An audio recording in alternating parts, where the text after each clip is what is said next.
Hello అందరికీ welcome back to Dolly dumplings. ఇవాళ video వచ్చేసి మా ఇంట్లో ఎక్కువగా చేసే సగ్గుబియ్యం సేమియా పాయసాన్ని ఎలా చేసుకోవాలో ప్రాసెస్ ఏందో చూసేద్దాము.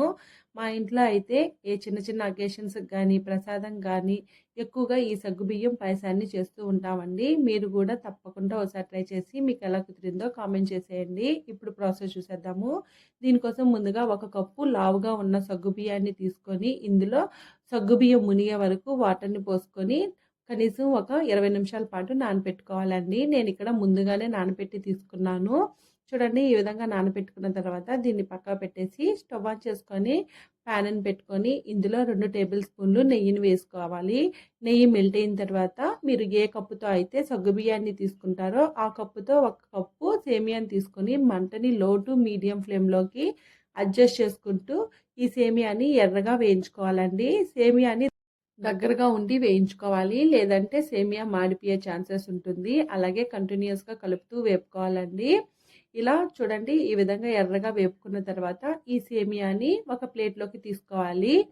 ఇలాగే ఉంచేసారంటేను సేమియా ఎక్కువ మాడిపోయే ఛాన్సెస్ ఉంటుందండి. ఇలా తీసుకున్న తర్వాత ఇదే ప్యాన్లో మరో టేబుల్ స్పూన్ల వరకు నెయ్యిని వేసుకొని నెయ్యి వేడైన తర్వాత ఇందులో మీకు నచ్చిన డ్రై ఫ్రూట్స్ని వేసుకోవాలండి. నేనైతే ఇక్కడ జీడిపప్పు అలాగే బాదం పప్పు, ఇందులోనే కొన్ని పిస్తా పప్పులు కూడా వేసుకున్నాను.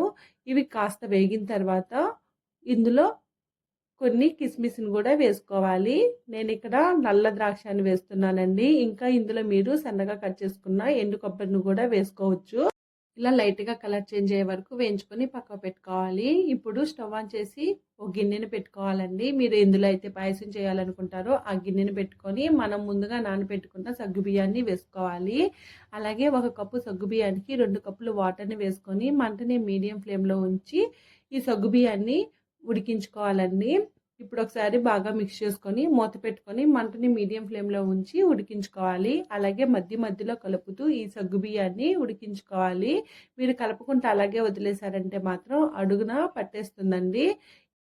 సగ్గుబియ్యం ఒక 80% ఉడికిన తర్వాత ఇందులో మనం ముందుగా వేపుకున్న సేమియాను కూడా వేసుకొని ఒకసారి బాగా మిక్స్ చేసుకోవాలి. మంటని మీడియం ఫ్లేమ్లో ఉంచి ఈ సేమియాను కూడా ఒక 3 నిమిషాల పాటు ఉడికించుకోవాలి. చూడండి, మధ్యలో కలుపుతూ ఉడికించుకోండి. ఇలా ఉడికించుకున్న తర్వాత ఇప్పుడు ఇందులో 6 కప్పుల వరకు కాచి చల్లార్చిన పాలని వేసుకోవాలి. మీరు పాలని ఎంత ఎక్కువ వేసుకుంటే టేస్ట్ అంత బాగుంటుందండి. నేను ఇక్కడ చిక్కటి పాలని వేశాను.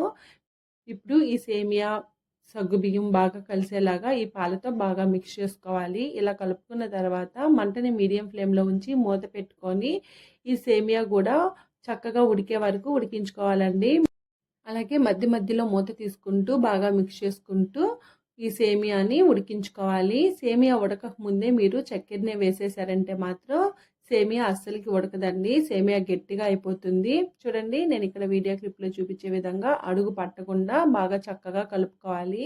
ఇలా కలుపుకున్న తర్వాత సేమియా ఉడికిందో లేదో చెక్ చేసుకోవాలి. చూడండి, సేమియా ఇట్లా ఉడికితే సరిపోతుందండి. మరీ మెత్తగా ఉడకాల్సిన అవసరం లేదు.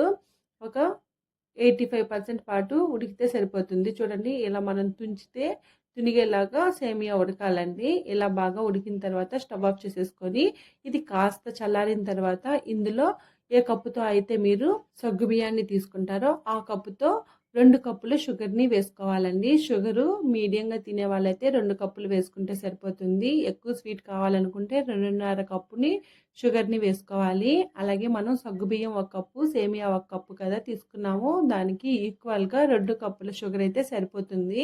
ఇలా బాగా కలుపుకున్న తర్వాత ఇప్పుడు ఇందులో మనం ముందుగా వేయించి పెట్టుకున్న డ్రై ఫ్రూట్స్ని నెయ్యితో కూడా వేసుకోవాలండి. అలాగే 1 టేబుల్ స్పూన్ వరకు ఇలాచీ పౌడర్ని వేసుకొని ఒకసారి బాగా మిక్స్ చేసుకోవాలి.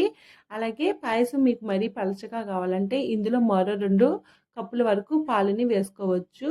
అలాగే చక్కెరని మీరు కాస్త వేడిగా ఉన్నప్పుడే వేసేసారంటేను పాలు విరిగిపోయినట్టు అయిపోతుందండి. దానికోసమే చల్లారిన తర్వాత వేసుకోవాలి. ఇలా బాగా మిక్స్ చేసుకున్న తర్వాత సర్వింగ్ బౌల్లోకి తీసేసుకోవడమేనండి.